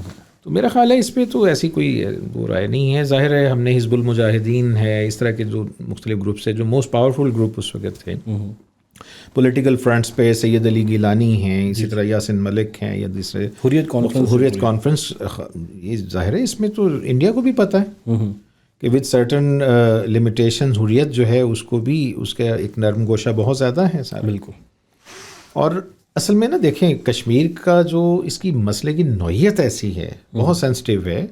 اس میں کشمیریوں کے پاس اور آپشنز کیا ہیں، اسی لیے پاکستان کا کردار بہت کرٹیکل ہے. آپ نے بات کی نا کہ کشمیری بیچارے اکیلے کیسے کر سکتے تھے. آج بھی کشمیری پاکستان کی طرف دیکھتے ہیں. اچھا، ایسے ہیں. مطلب میں کچھ علی گڑھ یونیورسٹی سے میں پڑھنے والے کچھ طلباء جو کسی زمانے میں، مجھے یاد ہے کہ اس طرح کچھ اسکالرز وہ آئے ہماری کانفرنسز میں، انٹرنیشنل ہم نے کانفرنسز کچھ کی تھیں، ہسٹری کی کانفرنس، تو میری ان سے کچھ ملاقاتیں رہیں، ان سے میں نے جاننے کی کوشش کی کہ وہ کیا سوچتے ہیں. تو میرے پیراڈائم میں جتنے کشمیری میں جو جموں اور کشمیر مقبوضہ کشمیر میں ہیں ان میں بہت کم میں نے دیکھے ہیں جن کا کوئی پاکستان کے حوالے سے نرم گوشہ نہ ہو. اچھا. مطلب جو ہمارے ہاں عموماً یہ تاثر دیا جاتا ہے کہ شاید کشمیری بہت زیادہ وہ پاکستان سے دور ہو چکے ہیں، تو ایسا نہیں ہے. اقتصادی لیول جی پہ بھی جی بات کی بہت جاتی زیادہ ہے. حالانکہ یہ ٹھیک ہے کہ ایک طبقہ ہے جو سمجھتا ہے کہ ہمیں پاکستان اور انڈیا دونوں سے ہی ہٹ کے ایک انڈیپینڈنٹ کشمیر کی طرف جانا چاہیے. جی. یہ کویشچن سر اس لیے مجھے زیادہ امپورٹنٹ لگتا تھا کیونکہ اس کے بعد انڈیا نے ایک سفارتی کیمپین سٹارٹ کی تھی 89 کے بعد کہ پاکستان اسٹیٹ اسپانسر ٹیررزم میں ملوث ہے. اور اس اسٹیٹ اسپانسر ٹیررزم، کیونکہ اس ٹائم پہ ٹیررزم ایک بز ورڈ نہیں بنا تھا، نہیں تھا بالکل، لیکن 2001 کے بعد جا کے وہ تو گلے کے زنجیر بن گیا. ایسے اور اس کے بعد پھر FATF اور انٹرنیشنل فائنینشیل انسٹیٹیوشن، اور ہر دفعہ ہمارے اوپر ایک ہی لیبل لگتا ہے اسٹیٹ اسپانسر ٹیررزم کا. تو ان کی یہ سوچ تھی، یہ بڑی کارگر ثابت ہوئی ہے. ایز اے اسٹریٹجی ظاہر ہے انڈیا نے اس کو گریب کیا. ٹھیک ہے، دیکھیں انٹرنیشنل پالیٹکس ہو، ریجنل پالیٹکس ہو، اس میں کبھی بھی ایک لیئر نہیں قائم رہتی مستقل طور پہ. ٹرو. جو کل کے دوست آج کے دشمن ہو جاتے ہیں، جو کل کے دہشت گرد ہیں وہ آج کے پرامن پیامبر ہو جاتے ہیں. امریکہ بھی دیکھیں نا، طالبان کے ساتھ قطر میں مذاکرات کر لیتا ہے. تو یہ چیزیں ہمیں بھی سمجھنے کی ضرورت ہے. اس پیرائے میں میں سمجھ رہا ہوں کہ پاکستان نے ایک سٹیج پہ ظاہر ہے اس کو ایک اسٹریٹجی کے طور پہ اڈاپٹ کیا. اب آج ہم یہ افورڈ نہیں کر سکتے شاید. بالکل. آج اگر یہ کریں گے تو یہ ہمارے لیے خود کشمیریوں کے لیے بہت زیادہ مسئلہ بن جائے گا. ٹھیک ہے. ٹھیک سر، اس نئے ڈیکیڈ کی طرف آتے ہیں کیونکہ 90s میں بھی 96 تک کشمیر کا وائلنس بہت بڑھتا رہا. انڈیا نے 6 لاکھ فوج لگا دی جو 2000 میں جا کے 8 لاکھ ہو گئی تھی. لیکن جب یہ وار آن ٹیرر کے بعد والا ٹائم سٹارٹ ہوتا ہے اور مشرف ایک نئے چہرے کے طور پر ہمیں نظر آتے ہیں، اور مشرف صاحب کارگل والے ایک پورے ایشو کے اندر بھی انوالو تھے. سو یہ جو کارگل کی جنگ تھی، کیا یہ جبرالٹر کا ہی ایک ماڈیفائڈ ورژن نہیں لگ رہا تھا آپ کو، یا اس سے بھی بچا جا سکتا تھا؟ اچھا، یہ بڑا ایک ٹرکی کویشچن ہے. اپیرنٹلی یہ بڑا سادہ سا بھی ہے. بینگ اے ہسٹورین میں سمجھتا ہوں ظاہر ہے اس کی مماثلت بھی ہے. بالکل، کافی سارے اینگل اگر دیکھے جائیں تو مماثلت ہے. ٹھیک ہے، لیکن یہاں پہ اب ایشو جو ڈفرینس ہے دونوں میں، جبرالٹر اور اس میں، یہاں پہ ایک پولیٹیکل گورنمنٹ سیڈل میں ہے، وہاں پہ ملٹری گورنمنٹ تھی. بالکل. اور یہاں پہ ایک آرمی چیف جو ہے وہ ایک اسرٹ کرنے کی کوشش کر رہے ہیں سارے. اس کی مماثلت میرا خیال ہے کہ آپ 1948 کی کشمیر وار سے یا پھر اس کے بعد سے آپ کر سکتے ہیں کمپیریزن.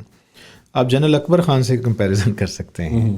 یعنی لائک این ہاک، وہ جو ہوتا ہے نا ملٹری کی اصطلاح ہے، ہاک اینڈ اپ. تو یہ ذرا ہاکش جو ایٹیٹیوڈ تھا وہ ظاہر ہے سمجھتے تھے کہ جی یہ بڑا آئیڈیل موقع ہے کہ ہم یہاں پہ اس پہ قبضہ کر سکتے ہیں.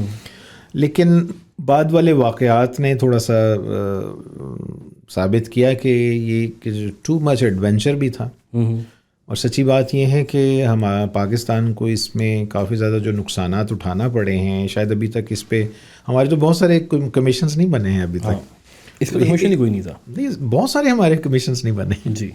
تو ورنہ اگر بنے تو شاید اور زیادہ ہمارے انکشافات ہوں کہ پاکستان کو اس کا کیا نقصان اٹھانا پڑا. اس ضمن میں سر، اسی ضمن میں مجھ سے اسٹوڈنٹس ایک بہت بہت بڑا سوال پوچھتے ہیں، اور وہ میں اب آپ سے پوچھنا چاہوں گا کہ میں آپ کا اسٹوڈنٹ ہوں، کہ جب یہ کارگل کا آپریشن ہو رہا تھا تو اس کے ہم ڈیٹیل میں نہیں جاتے، کیا پاکستان کی جو پولیٹیکل گورنمنٹ تھی اس کو لیا گیا تھا کانفیڈنس میں یہ کام کرنے؟ کیونکہ بہت 2 مختلف رائے ملتی ہیں. ایک تو نسیم زہرا والی کتاب ہے فرام کارگل ٹو کو، ان میں کہا کہ جی نہیں بتایا گیا. مشرف صاحب خود اپنی کتاب ان دا لائن آف فائر میں لکھتے ہیں کہ بتایا گیا تھا. ایک اور حضرت نے، جنرل محمود کی شاید کتاب تھی، انہوں نے شاید اسی طرح کی، جنرل عزیز کی کتاب، شاید عزیز کی کتاب تھی، انہوں نے کہا کہ بتایا گیا. یہ خاموشی کہاں تک ان کی بک تھی کہ ان کو بتایا گیا تھا تو وہ درمیان میں کوئی انٹرسٹ نہیں لے رہے تھے اور اونگ رہے تھے.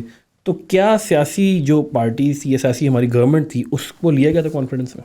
دیکھیں، اس میں ہمیشہ سے ایک ملٹری ایک اپروچ اور ایک پولیٹیکل سویلین اپروچ میں تھوڑا ہمیشہ سے ڈفرینس تو ہوتا ہے. کیا پتہ، اب ڈپینڈ کرتا ہے کہ جو سویلین پرائم منسٹر ہے، جو اس کی اپنا کیلیبر، اس کی اپنی اپروچ کیا ہے. میرا اپنا احساس ہے کہ جو ڈیکورم ہوتا ہے نا جو ڈیسیژن میکنگ کا، اس میں یہ ممکن نظر نہیں آتا بادی نظر میں کہ پرائم منسٹر کو آن بورڈ نہ کیا گیا ہو. یہ پاسبلٹیز ہیں کہ پرائم منسٹر جو ہیں وہ اس کو بہت لائٹ لے رہے ہوں یا اس طرح کی کچھ باتیں ہیں.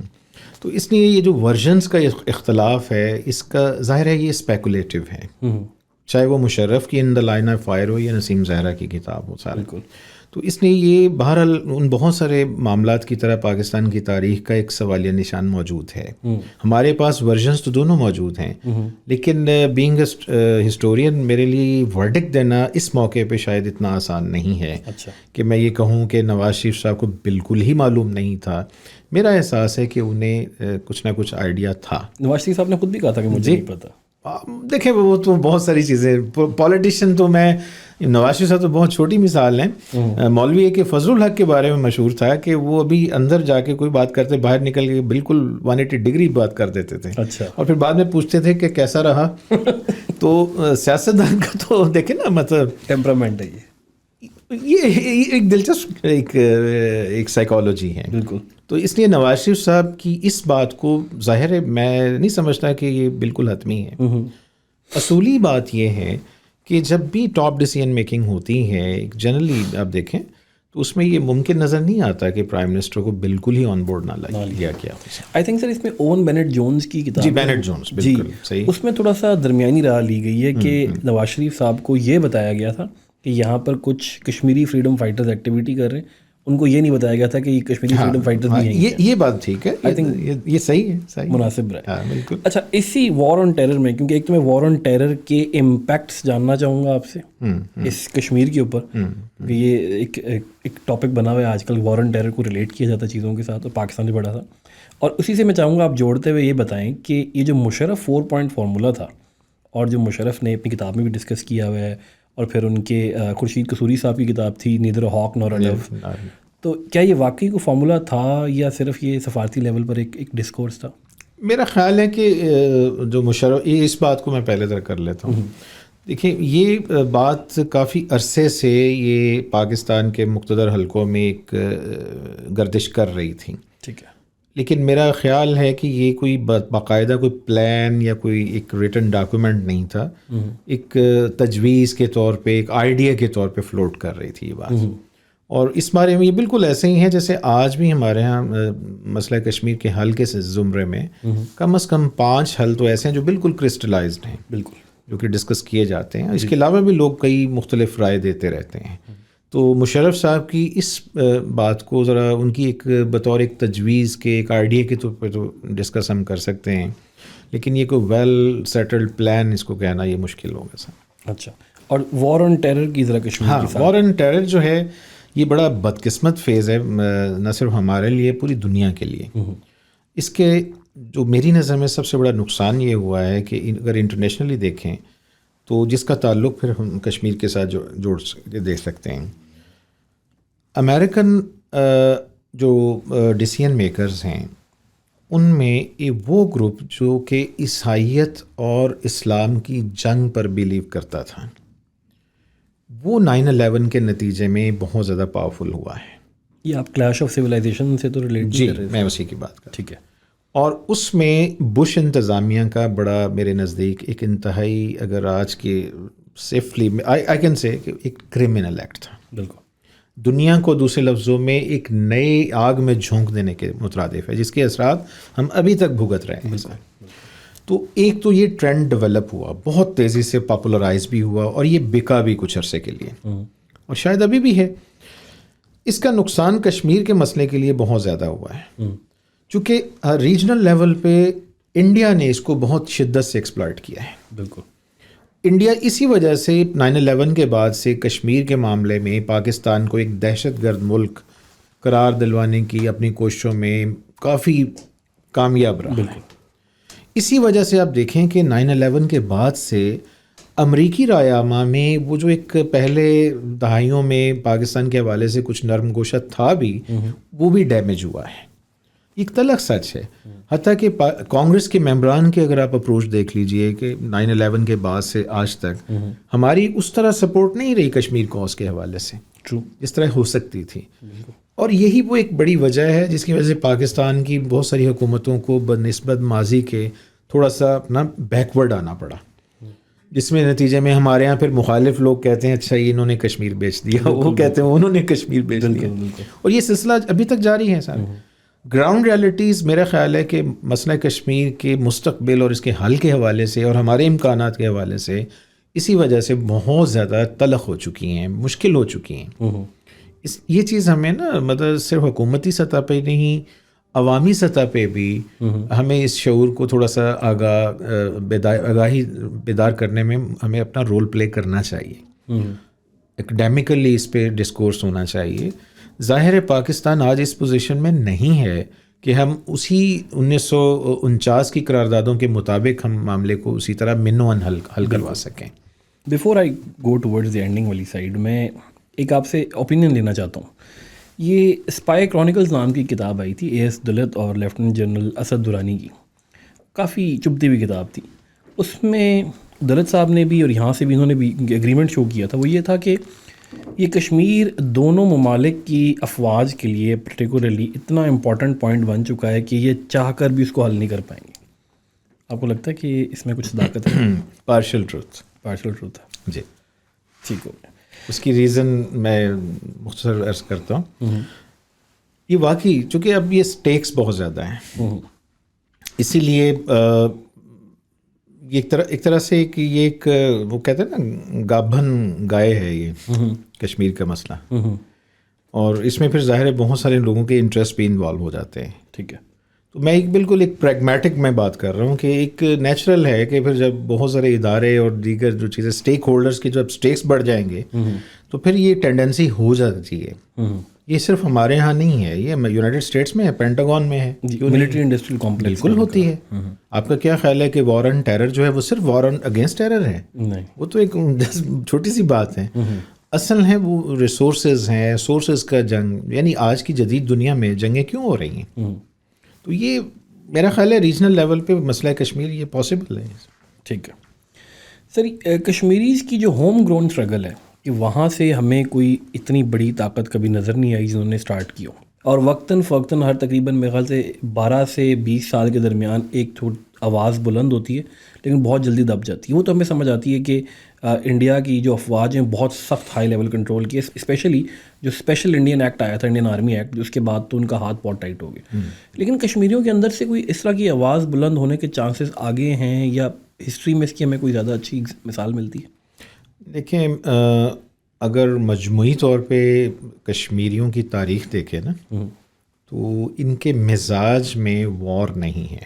اچھا، مجموعی طور پہ بنیادی طور پہ اس خطے میں آپ دیکھیے گا کہ روحانی جو ڈائمینشن ہے وہ زیادہ آپ کو نظر آتی ہے، صوفیہ بہت زیادہ یہاں پہ انفلوئنس رکھتے ہیں، جو کلچرل لائف جو ہے کشمیریوں کی وہ بہت زیادہ تھوڑا ڈفرینٹ ہے سارے جی۔ اس لیے یہاں پہ جو اگریسو اس طرح کی جو موومنٹس ہیں وہ تاریخ میں اس طرح نظر نہیں آتی جس طرح ہمیں یہ پنجاب اور یہ سب کانٹیننٹ کے کچھ اور علاقوں میں نظر آتی ہیں۔ ٹھیک ہے، ایک تو شاید یہ وجہ ہے، دوسرا دیکھیے کہ ان کی جو لمیٹیشنز بے تحاشا ہیں۔ سوال سیدھا سادہ سا یہ ہے کہ ان تمام حالات میں جب کہ انڈیا باقاعدہ ایک پوری فوجی قوت کے ساتھ وادی کے اندر موجود ہے، اس میں کشمیریوں کے لیے وہ ایک آؤٹ رائٹ اسٹرگل کرنا یہ کوئی اتنا آسان امر نہیں ہے۔ ٹھیک ہے، with out any foreign assistance اور واٹ ایور، ٹھیک ہے، چاہے وہ کسی قسم کی بھی ہو، مورل ہو، جیسے بھی ہے۔ ایک تو یہ بہرحال فیکٹر ہے۔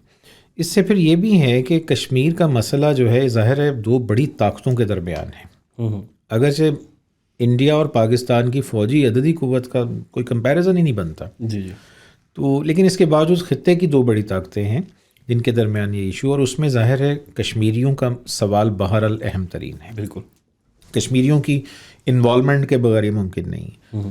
اب اس میں دیکھیں نا، موجودہ دور میں کانسٹیٹیوشنل اسٹرگل کے بغیر کوئی بھی تحریک کامیاب نہیں ہو سکتی۔ 88 کی ہم مثال دے رہے تھے، جی جی، اگر اس کی کامیابی ناکامی کا جب ہم تجزیہ کرتے ہیں تو اس میں یہ بڑا امپورٹنٹ چیز ہے کہ اس کی جو کانسٹیٹیوشنل حیثیت کیا ہے، سارا جی، اس کی پولیٹیکل حیثیت کیا ہے۔ جب تک وہ اگر ہاتھ مضبوط نہیں ہے تو اس طرح کی جو عموماً وہ پھر ان پہ دہشت گردی کا لیبل لگ جاتا ہے ایسا۔ ٹرو ٹرو، ٹھیک ہے۔ تو اس تناظر میں میرا خیال ہے کہ کشمیریوں کو بہت زیادہ مورد الزام ٹھہرانا یہ تھوڑے ان کے ساتھ زیادتی ہوگی. وہ تو آلریڈی سفر کر رہے ہیں بہت زیادہ، ان کی مسلسل ہسٹری جو ہے وہ اسی سفرنگ سے گزری ہے. اور برٹش دور میں پھر جس طریقے سے انہوں نے پہلی دفعہ باقاعدہ شیخ عبداللہ کی قیادت میں انہوں نے پھر باقاعدہ ریزسٹنس، پولیٹیکل ریزسٹنس شروع کی. پھر ایک سٹیج پہ جا کے پھر غلام عباس جو ہیں وہ آئے، اور پھر ہم دیکھتے ہیں کہ شیخ عبداللہ تھوڑا سا وہ ریورٹ کر گئے اور جیل میں بھی رہے تو. ہاں بڑا دیکھیں نا، تو اتار چڑھاؤ تو آتا رہتا ہے. اب اگر آپ آتش چنار پڑھیں تو جو ان کی آٹو بایوگرافی ہیں، تو اب شیخ عبداللہ کی بھی 2 فیزز ہیں. بالکل. اب ہم یہ کہیں یہ ایسے ہی ہیں جیسے مولانا ابوالکلام آزاد ہیں انڈین ہسٹری میں. تو ہم ظاہر ہے شیخ عبداللہ کی اس اسٹرگل کو تو نہیں نگیٹ کر سکتے. یہ الگ بات ہے کہ بعد میں پھر وہ شیخ عبداللہ جو ہیں اور پھر ان کے بیٹے عمر عبداللہ جو ہیں، تو لیکن آج اب عمر عبداللہ بھی ذرا تھوڑی سی ان کی ٹون تھوڑی سی اور ہو گئی ہے، ہر سائڈ پر چلی گئی. تو اس اعتبار سے کشمیریوں کو ایز سچ کہنا یا ان پہ ہی سارا الزام لگا دینا مناسب نہیں ہے. کشمیریوں کے اندر بھی ایک ڈویژن ہے اور وہ ڈائیورسٹی بے تحاشا ہے. اس کی ظاہر ہے ہمیں وہی بات کہ ٹائم اینڈ اسپیس فیکٹر اور اس کانٹیکس کو ہمیں سمجھنا چاہیے. کشمیر کے اندر جو مختلف جو انٹرسٹ گروپس ہیں، مختلف کہہ لیجئے کہ لوگ ہیں، جیسے مثلا میر وائز ہے، ایک پورا ہوتا ہے. اب کشمیری مسلمانوں میں میر وائز ایک بڑی اس کی امپورٹنس ہے، ایک روحانی یا مذہبی جو بھی ہے اس کے کہہ لیجیے. اس طرح دوسرے لوگ ہیں، اس لیے ان کے ہاں ایک لیڈرشپ کا فقدان ہے جو کہ ساری قوم کو ایک لڑی میں پرو سکے. یہ ایک بڑا مسئلہ ہے، اور میرا خیال ہے کہ یہی وہ مسئلہ ہے جس کی وجہ سے پھر پاکستان کو بھی اس کو ہینڈل کرنے میں ذرا مشکل پیش آتی ہے. صحیح ہو گیا سر. سر 2019 جو کہ بہت ریسنٹ ہسٹری کی میں بات کرنا چاہوں گا آپ سے ابھی. یہ ایک 5 اگست 2019 کو انڈیا نے آرٹیکل 370 اور 35A کو ریووک کر دیا انڈین کانسٹیٹیوشن کے اندر، اور ایک بہت بڑا پھر ریٹورک چلتا رہا کافی عرصے تک. اور ابھی تک کوئی خاص ایسی کلیئرٹی نہیں ہے، حالانکہ ہم بھی انڈیویجول پڑھتے ہیں کہ 370 میں یہ بات لکھی ہوئی تھی، 35A کے اندر یہ تھی، نہرو ڈاکٹرن کی پوری ایکسٹینشن تھی. آرٹیکل 370 ڈالنے سے کیا ہوا تھا، اور ابھی ریموو کر کے کشمیری کیا فیس کر رہے ہیں یا اس کا کیا نقصان ان کو ہو رہا ہے؟ اچھا، یہ بہت اہم سوال ہے، اور میں اس پہ تھوڑا سا اس کا ہسٹوریکل کونوٹیشن پہ بات کرنا چاہتا ہوں. دیکھیے، ہمیں یہ تسلیم کرنا چاہیے کہ مسئلہ کشمیر کی ہینڈلنگ کے معاملے میں اور کشمیریوں کی ہینڈلنگ کے معاملے میں ایک طرف ہے انڈیا کا ایٹیٹیوڈ، دوسری طرف پاکستان کا ہے. دونوں کا رسپانس کمپیریزن کر لیتے ہیں. میرا خیال ہے کہ انڈیا کو تھوڑا سا ایج حاصل ہے. انہوں نے ابتدا سے ہی اس کو ایک جمہوری رنگ دینے کی کوشش کی ہے. ٹھیک ہے، اس کی وجہ یہ ہے کہ جب یونائٹڈ نیشنز کی ریزولوشن پہلے پاس ہوتی ہیں 49 کے بعد سے جو پالیٹکس چلی، پھر 1950 میں آ کے انڈیا نے یہ بڑا ایک میں سمجھتا ہوں کہ ماسٹر اسٹروک کھیلا تھا. انہوں نے کہا جی کہ ہم کوئی ڈائریکٹ قبضہ نہیں کر رہے بالکل بھی. انہوں نے ان 2 آرٹیکلز کے تحت 2 کام کیے تھے. وہ جو برٹش دور میں اور مہاراجہ ہری سنگھ کے زمانے سے ہی وہ سلسلہ چلا رہا تھا، اس کو انہوں نے ایک لیگلائز کر دیا. اچھا، انہوں نے کہا کہ وادی کے اندر آرٹیکل 35 کے تحت وادی کے اندر کوئی شخص بھی جو نان کشمیری ہے وہ اپنی پراپرٹی نہیں بنا سکتا. ٹھیک ہے، یہ بڑا امپورٹنٹ پوائنٹ ہے.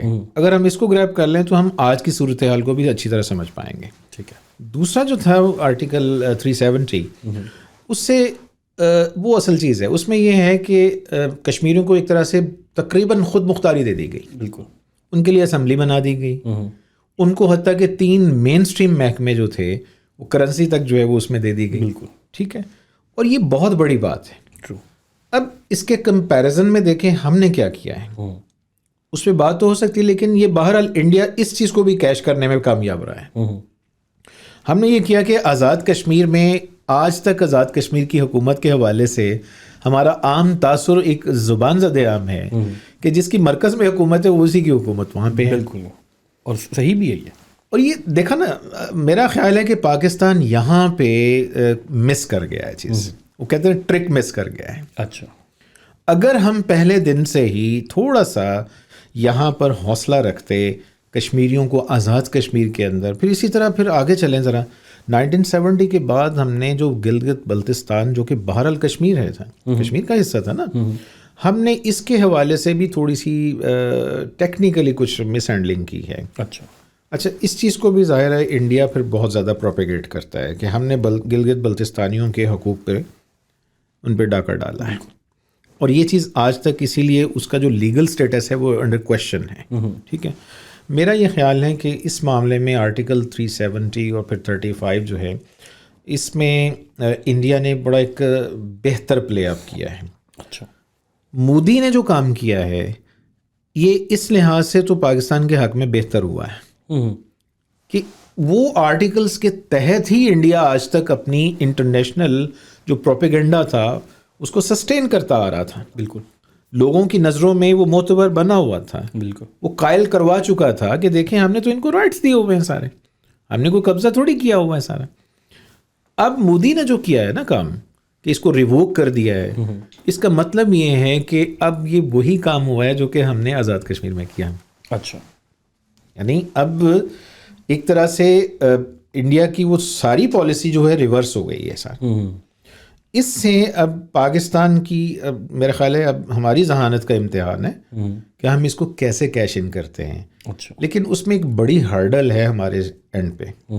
ہم جب تک آزاد کشمیر کی پالیٹکس کو ذرا فری سپیس نہیں دیتے تب تک ہم اس کو کیش نہیں کر پائیں گے. ٹھیک ہے سر، اسی سے بلکہ جڑا ہوا ایک اور سوال بھی جو میرے ذہن میں آ رہا ہے وہ یہ کہ کشمیر، گلگت بلتستان، آزاد کشمیر، مظفر آباد، اس کا سٹیٹس کیا ہے؟ آئینی طور پر تو یہ ایک اسپیشل سٹیٹس ہے، نہ یہ صوبہ ہے نہ، لیکن اس میں ڈسٹرکٹس بھی ہیں، یہ ڈائریکٹلی ہمارے انڈر بھی آتا ہے لیکن یہ ڈسپیوٹڈ ٹیریٹری بھی ہے، ان میں بیوروکریسی بھی ہے. یہ کیا سٹیٹس کیا ہے اس کا پاکستان سے؟ دیکھیں میں اسی لیے اس کا سوال کا جواب وہی ہے جو بھی میں نے دیا ہے. ہماری پالیسی میں اب دیکھیں نا المیہ یہ ہے کہ ہماری چونکہ ہمارا تو کشمیر کو چھوڑیں، ہماری نیشنل پولیٹیکل فیبرک میں ابھی تک ہم جمہوری قدروں اور جمہوریت اور ان چیزوں کو وہ اس طرح سسٹین نہیں کر پائے ہیں. تو یہ میرا خیال ہے سوال کے اندر اس کا جواب موجود ہے. تو ظاہر ہے کشمیریوں کو ہم کہاں سے کریں گے سارے؟ تو یہ مبہم رکھا گیا جان بوجھ کے؟ نہیں ظاہر ہے، چاہے جان بوجھ کے رکھا گیا ہے، ظاہر ہے ارادتاً رکھا گیا نا، ہماری پالیسی ہے یہ سارے. ہمیں یہ ڈر ہے شاید کہ ہم اگر کشمیریوں کو بالکل اوپن کرتے تو کل کو خدا نہ خواستہ کشمیری ہم سے ہی دور نہ ہو جائیں. ٹھیک ہے، تو یہ بہرحال کوششنس ہماری ایک نیشنل پالیسی میں یہ موجود ہے. اور اس کو ہم صوبہ اس لیے نہیں بنا سکتے کیونکہ پھر وہ باؤنڈری کا تعین ہو جائے گا تو انٹرنیشنل ڈسپیوٹ کے اندر کیسے؟ بالکل ہوگا. ابھی تک تو ہمارا آرگومنٹ اسی کے ارد گرد ہے نا، لائن آف کنٹرول ہے، اور اسی چیز کو ہم ایک اپنا بیانیہ بناتے ہیں اس کی بنیاد. اچھا سر، کشمیر کے اتنے مسائل تو ڈسکس کر لیے ہم نے، اور شاید ہمارے جو سننے والے ہیں ان کو ایسا لگے گا کہ یہ آپ نے سٹارٹ میں بھی کہا تھا کہ ایک ایسا مسئلہ ہے جو بہت امپورٹنس ہے پورے ساؤتھ ایشیا کے اندر. تو سلوشنز کی ایک لڑی ہے جو 50s سے آئی تھنک 50s سے چلتی ہوئی آ رہی ہے. سر اوون ڈکسن بھی آئے اور وہ چیکوسلوواکیہ والے بھی مبصر تھے، پھر مشرف صاحب بھی آئے، پھر چناب فارمولہ بھی آیا. تو کچھ ذرا ہمیں سلوشنز کے بارے میں بتائیں اور ان تمام سے ہٹ کر موجودہ دور میں اپنی رائے دیں آپ کے خیال میں کہ کیا کوئی سلوشن بن سکتا ہے کشمیر کا؟ دیکھیں ایک تو سب سے پہلے سلوشنز کی جب ہم بات کرتے ہیں ہمیں پہلے اپنی لمیٹیشنز کا پوری طرح سے ادراک ہونا چاہیے. ٹھیک ہے، ہمارے پاس آپشنز اب دن بدن بہت محدود ہو رہے ہیں. یعنی بطور ایک تاریخ دان کے میں غیر ضروری ناجائز طور پہ کسی کو خوش نہیں کر سکتا. جو کہتے ہیں نا کہ تاریخ کے پیرامیٹرز جو بتا رہے ہیں، اس مسئلے کی تاریخ جو بتا رہی، دیکھیں اب تک ہمارے پاس کوئی 5 کے قریب سلوشنز ایسے ہیں جن پہ ہم بات کر سکتے ہیں. ٹھیک ہے، ایک تو سمپل یہ ہے کہ انڈیا اور پاکستان دونوں یونائٹڈ نیشنز کے استصواب رائے جو ہماری ایک ٹریڈیشنل لکھ رہا ہے. ٹھیک ہے، میرا خیال ہے کہ اس پر نہ تو انڈیا راضی ہوگا اب نہ ہی پاکستان کے لیے شاید انڈیا کی ٹرمز پہ. دوسرے لفظوں میں دوسری آپشن دیں گے ون ون سچویشن ہو، اس کے لیے دونوں ملکوں کو تھوڑا تھوڑا نیچے آنا پڑے گا. بالکل، اس پہ دونوں تیار نہیں ہوں گے. پبلک پریشرز بھی ہیں، بہت ساری چیزیں ہیں. اس میں پھر ابھی ہم نے بات کی تھی کہ اداروں کی بھی انوالومنٹ ہے سارے، خاص طور پہ پاکستان کے اس میں تو بہت زیادہ ہے سارا. تو ایسی صورت میں اس حل کا بھی امکان کم نہیں نظر آتا ہے. ون ون سچویشن بھی آپ جی. تیسرا ایک حل جو تھا وہ پچھلے کچھ 2-3 دہائیوں سے وہ ڈسکس ہوتا رہا ہے وہ یہ ہے کہ سوئٹزرلینڈ کی طرز پر ایک ایسا سیٹ اپ بنا دیا جائے کہ جس میں کشمیر کی انڈیپینڈنٹ حیثیت کو تو برقرار رکھا جائے لیکن دونوں پر یعنی ایک طرح سے یہ مشترکہ ٹیریٹری بنا دی جائے. جی انڈیا اور پاکستان دونوں کو اس پر اختیار دے دیا جائے. ٹھیک ہے. یہ آئیڈیلی تو بڑا زبردست ہے. اور مشرف فارمولہ بھی اسی طرح کا. ہاں مطلب فری اسٹیٹ قرار دیا جائے اور وہ مشترکہ ہو جس پر دونوں ملکوں کا اس کا اختیار ہو, دونوں مل کر اس کا انتظام چلائیں. ٹھیک ہے. مطلب یہ ظاہر ہے ٹو مچ آئیڈیلسٹک ہے. اگرچہ یہ ڈیزائرڈ ہے, یہ ممکن ہے, لیکن اس کے لیے یہ بہت بڑا سوالیہ نشان ہے کہ آیا دونوں ممالک اس کے لیے تیار ہو پائیں گے یا نہیں ہو پائیں گے. ابھی ہماری حالیہ تاریخ تو بالکل اس کے اگینسٹ جاتی ہیں صاحب. اب رہ گیا مسئلہ کہ باقی حل کیا ہو سکتے ہیں اس کے. تو اس میں at the end of the day میں سمجھتا ہوں کہ پاکستان کو اگر تجاویز کی بات کریں نا آپ, پاکستان ظاہر ہے یہ تو افورڈ نہیں کر سکتا کہ وہ کشمیریوں سے ہاتھ کھینچ لے. بالکل. ہمیں معاشی سطح پر, سیاسی سطح پر آواز اٹھاتے رہنا چاہیے. یہ ہمارے پاس, ہم اس چیز سے پیچھے نہیں ہٹ سکتے بحیثیت سیاست. ہاں جی, ڈپلومیسی کی سطح پہ ہمیں جو ممکن ذرائع ہمارے پاس ہیں, جو فورمز ہیں, ان پہ ہمیں ذرا بہت پرو ایکٹیو ہونا چاہیے ڈپلومیسی کے محاذ پہ. چونکہ یہ بات ایسی نہیں ہے کہ جدید دنیا میں کہ آپ کی آواز بالکل ہی نہ سنی جائے, بلکہ فیکٹ یہ ہے جیسے فلسطین کا بھی مسئلہ ہے, اصل ایشو یہ ہے کہ آپ اپنے مسئلے کو, اپنے کیس کو پریزنٹ کیسے کرتے ہیں. اس پر میرا خیال ہے کہ ہمیں سخت محنت کی ضرورت ہے. میرا اپنا یہ احساس ہے ہم لوگ اس پہ کوئی بہت زیادہ تیاری نہیں کرتے. ٹھیک ہے, اگر کرتے بھی ہیں تو پیرے فری میں گھومتے رہتے ہیں سر. اس کا نتیجہ یہ ہے کہ جب پھر اینڈ پہ جج پوچھتا ہے کہ بھئی آپ اپنا کیس ہی نہیں لڑ رہے تو پھر میں کیا فیصلہ کروں سر. تو یہ ایک مسئلہ موجود ہے. تیسرا ہے کہ کشمیریوں کے اپنے اینڈ پہ بھی, کشمیریوں کے اینڈ پہ ظاہر ہے, میری رائے ہے, ہو سکتا ہے میں غلط ہوں, کہ ایک محدود پیمانے پہ ایک کشمیری اسٹرگل بھی جاری رہنی چاہیے. ٹھیک ہے. اور اس کی بھی 2 ڈائمینشنز ہیں. پولیٹیکل اسٹرگل بھی ہے, دوسری ڈائمینشن ہے جس کا بھی برہان وانی والا جو واقعہ ہوا اور دیگر چیزیں ہوئی ہیں. لیکن اس میں بہت محتاط رہنے کی سخت ضرورت ہے, کیونکہ تھوڑی سی اگر آپ کوئی مس ہینڈل کرتے ہیں تو آج اس دور میں آپ کے لیے وہ زیادہ مشکلات بڑھ جائیں گی, خود کشمیریوں کے لیے بھی. بالکل. کشمیری میرا خیال ہے کہ یہ افورڈ نہیں کر سکتے اب موجودہ حالات میں, جو آلریڈی وہ لاک ڈاؤن اور ساری چیزیں جو وہ بھگت رہے ہیں یا بھگت چکے ہیں, اور پھر اس تناظر میں, اور پھر عالمی سطح پہ بھی فضا ایسی نہیں ہے کہ کشمیریوں کے اس اسٹرگل کو وہ فریڈم اسٹرگل کے طور پہ اون کر لیں. تو میرا یہ خیال ہے کہ کشمیریوں کی ایک تو پاکستان کو اپنی ڈپلومیٹک ایفرٹ کرتے رہنا چاہیے. باقی یہ تجاویز ظاہر ہے ہماری ہیں, اس کو لوگ سمجھیں گے وشفل تھنکنگ ہے. بالکل. لیکن نہ کرنے کا بھی کوئی جواز نہیں ہے. ہاں, وہی ہم افورڈ نہیں کر سکتے اس چیز کو نا. البتہ یہ ہے کہ ہمیں بہت کوشش ہو کے, الٹرا کوشش ہو کے چلنا پڑے گا, پاکستان کو بھی کشمیریوں کو بھی.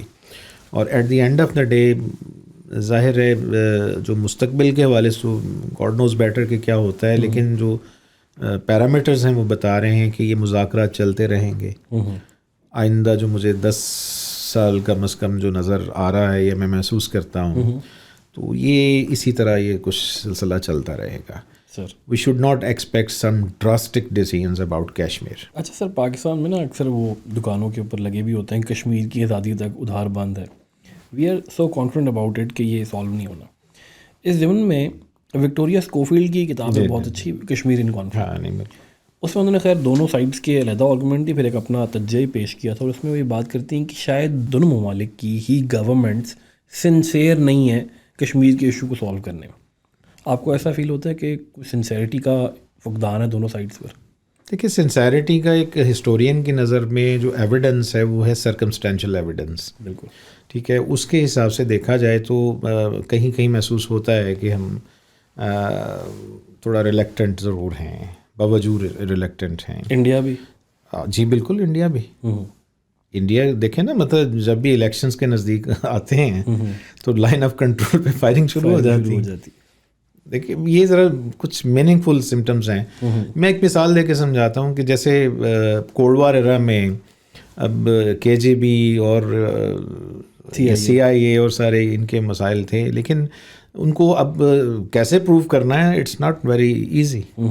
لیکن ظاہر ہے کچھ ایک گٹ فیلنگ بھی ہوتی ہے, یہ چیزیں ہوتی ہیں ساری. دیکھیں دونوں طرف ایسی قوتیں موجود ہیں جن کے انٹرسٹ میں نہیں ہے کہ شاید, اور پھر ابھی آپ نے کتاب کا اسد درانی صاحب کی کتاب کا بھی حوالہ دیا ہے, اور یہ وہ لوگ ہیں جو کہ خود اسٹیک ہولڈرز رہے ہیں. بالکل. ظاہر ہے ان کی بات کو, ان کے دعوے کو پوری طرح سے رد کرنا بھی مشکل ہے.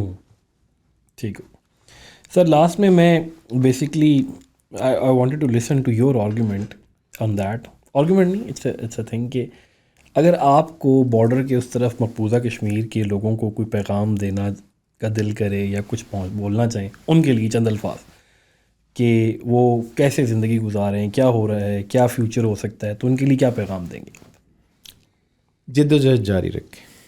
جد و جہد جاری رکھیں, حوصلے کے ساتھ. امیدیں سحر آئے گی. جی بالکل آئے گی, کیوں نہیں آئے. دنیا کی کچھ قوموں کا اسپین آف اسٹرگل بہت لمبا بھی ہو سکتا ہے, کچھ کا جلدی بھی ہو سکتا ہے, اٹ ڈپینڈ. لیکن جد و جہد ہی واحد راستہ ہے.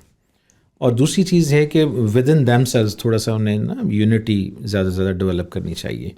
تیسری چیز جو ہے, میں نے ویسے کشمیری لوگوں کو جو دیکھا ہے, تھوڑا سا مجھے موقع ملا تو میں نے دیکھا ہے کہ یعنی ان کے اندر بڑے بڑے قابل لوگ موجود ہیں. کشمیری کوئی مطلب بہت انٹیلیجنٹ لوگ ہیں, خاص طور پہ بزنسز میں بہت زیادہ مطلب ہیں, علمی اعتبار سے ان میں بڑے گٹس ہیں. میں نے علی گڑھ یونیورسٹی کے میں نے بھی مثال بھی دی تھی, تو ماشاء اللہ وہ وہاں پہ فیکلٹی ممبر بھی ہیں اور بہت ساری چیزیں ہیں, تو کنٹریبیوٹ بھی کر رہے ہیں. ان کا میرا خیال ہے کہ understanding of the political events, پھر وہ پوری نیشنل جو اسٹرگل ہے وہ کوئی کمزور نہیں ہے سارے.